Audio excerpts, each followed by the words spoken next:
It's been a year since my last rack update and a lot has changed. For the last 3 years, I've been using Ubiquiti UniFi to power our home's internet and to access 24/7 subscription-free security camera recordings. Between a centralized networking rack in our basement and wireless access points distributed around our property, we have even and reliable internet coverage for over 100 connected devices. This networking setup is the foundation of our productivity and ever-expanding smart home. I'm going to share my updated home network and rack setup for 2025, including all the hardware I'm using and how I keep it secure. I literally disconnected and took down everything on my rack from the year before to reset things with a clean approach, and there's a lot that's new. You can find links to everything that I cover in the video description. If you're new here, my name is Michael Leen, and this channel is all about how tech can make you more productive, especially through home automation, with new videos every week. Some of the devices in my setup I purchased, and some were sent to me for testing, but no one is sponsoring this video. Backbone of my setup continues to be a UniFi Dream Machine Pro, or UDM Pro, which costs $379. This is a 10G cloud gateway that can support over 100 managed UniFi devices and over 1,000 simultaneous clients. It replaced the router from my internet service provider, or ISP, and utilizes switch ports and wireless access points, or APs, to expand my system and my internet coverage. There is a built-in network video recorder, or NVR, with a single 3.5-inch hard disk drive, or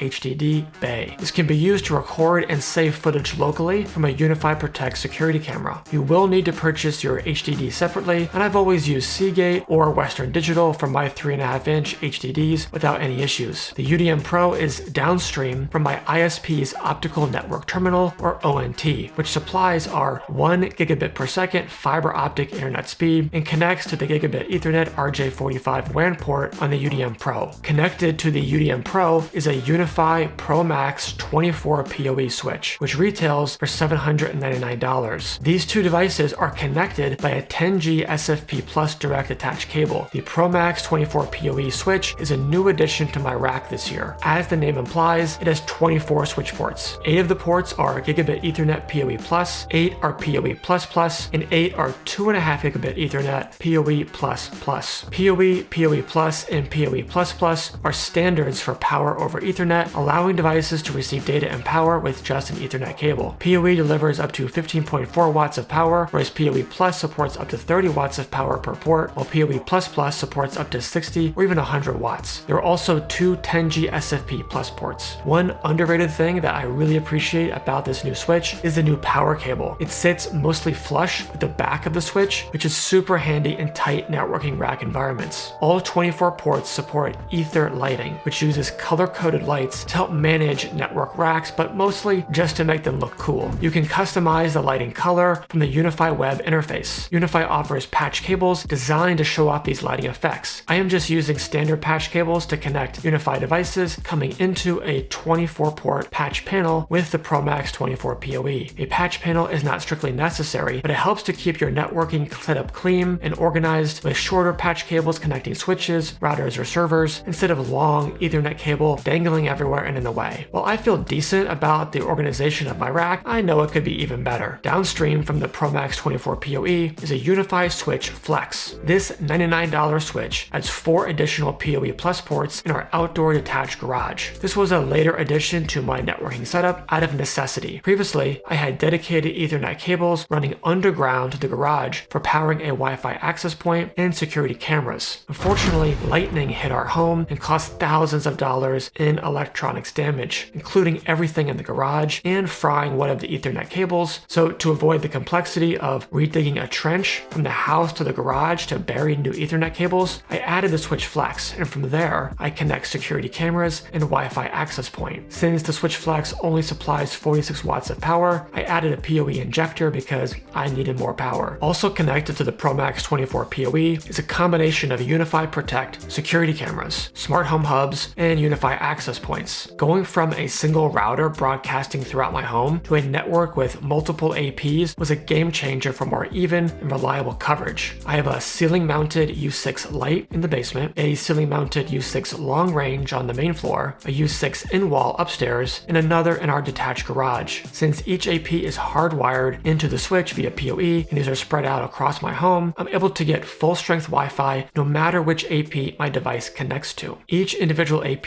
can have 3 300 or more connected devices. As we move around the home, our phones and laptops seamlessly transition from one AP to another depending on proximity and signal strength. I took the additional step of adding dedicated Ethernet ports to a few key places in my home, including my home office and behind our wall-mounted TV. This helps to maximize internet throughput for video conference calls and streaming TV and movies. Before I continue, I want to briefly share a cool product that I use from today's sponsor, Zooz. You may use motion sensors inside your home to do things like trigger lights to turn on when you enter a room. But what about outside your home? The Zooz ZSC70 is an outdoor motion sensor that can automate outdoor lights either for ambiance or security, trigger a siren, or activate a sprinkler system to scare off human or animal intruders, which is exactly how I'll be using it. Before getting the ZSC70, I was using the motion detection and outdoor security cameras to start up my in-ground irrigation and chase away raccoons. But I had one area without any motion detection. That problem is now solved,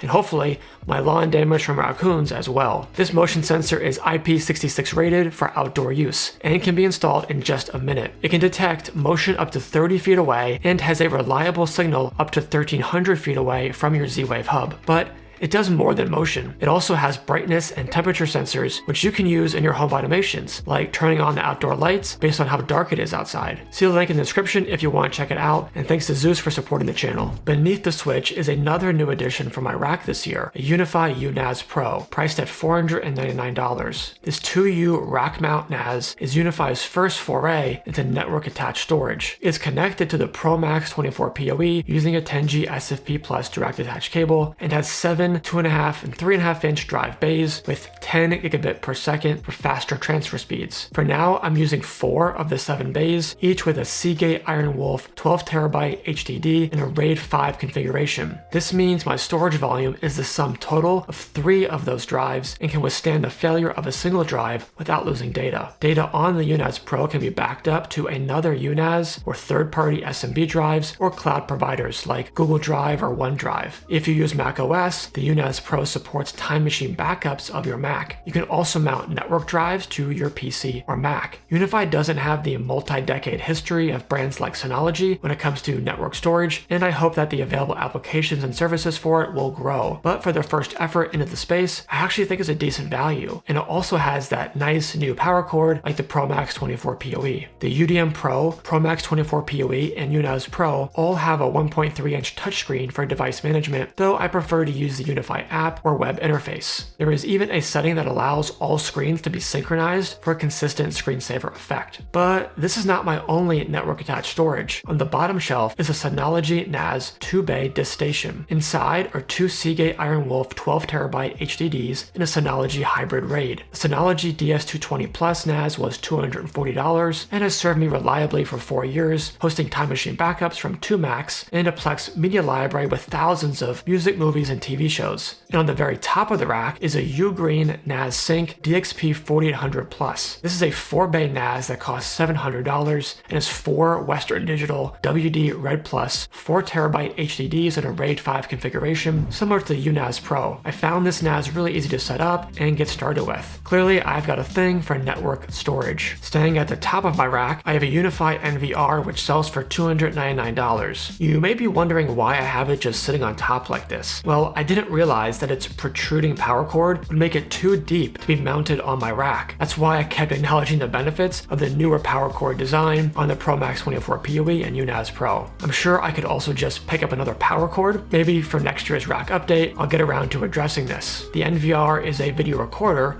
with 4 2.5 and 3.5 inch HDD bays. UniFi says it can support up to 30 days of storage for 18 4K cameras or 60 Full HD cameras. My setup has about a dozen UniFi Protect cameras, and I currently have 3 Seagate Skyhawk 8 terabyte HDDs inside. The NVR is connected to the Pro Max 24 PoE via a gigabit Ethernet RJ45 on the back of the NVR. There's also the option of using a 10G SFP Plus port, but since it's on the back, the direct attached cable that I had on hand could not reach the switch. I wish these ports were on the front, though I suppose that would limit it to just 3 HDD bays. If you are currently using battery-powered Wi-Fi cameras, the experience is much smoother with PoE cameras that record data to your own NVR and never need charging. I'll leave a link to a dedicated video on my UniFi Protect camera setup if you want to check it out. And let me know in the comments if you'd like a tutorial on how to move your UniFi Protect from a UDM Pro to a UniFi UNVR. Moving down to the lower half of the rack, I have a CyberPower rack mount surge protector priced at $65, which is connected to a CyberPower UPS system that was $236. The UPS, or uninterruptible power supply, is a 1500 VA 1000 watt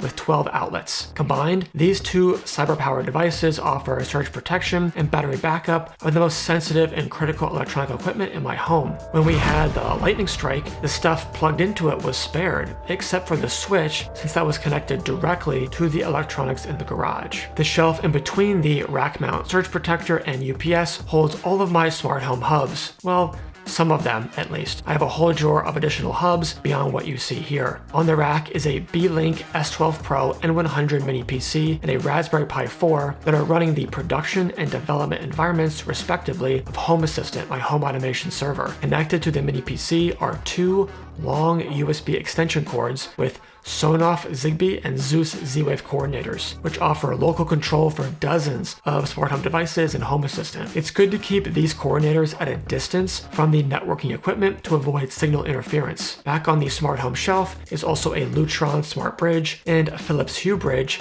for connecting and controlling smart switches and light bulbs, and a Bond Bridge for automating our ceiling fans, and an Aqara Hub M3. I also have a Reolink Home Hub, but that's on the very top because of its height. Also on the Smart Home Hub shelf is a Sonoff SNZB02D LCD Smart Temperature Humidity Sensor, so I can keep an eye on any potential overheating anomalies, though it's not necessary. I have all the smart home hubs connected to the left side of the ProMax 24 PoE to help with organization. The rack itself, holding all of this equipment, consists of two StarTech 6U wall mount network racks. Each is 14 inches deep and accommodates a 19-inch patch panel. There's nothing particularly fancy or special about this rack. I got it simply because it was fairly inexpensive at $120 for a combined 12U of space. Though I'm at the point where I would definitely benefit from an even larger server rack, given this one is busting at the seams, maybe next year. For a more secure, albeit more complex, networking setup, you can configure VLANs and traffic and firewall rules. The UniFi controller on the UDM Pro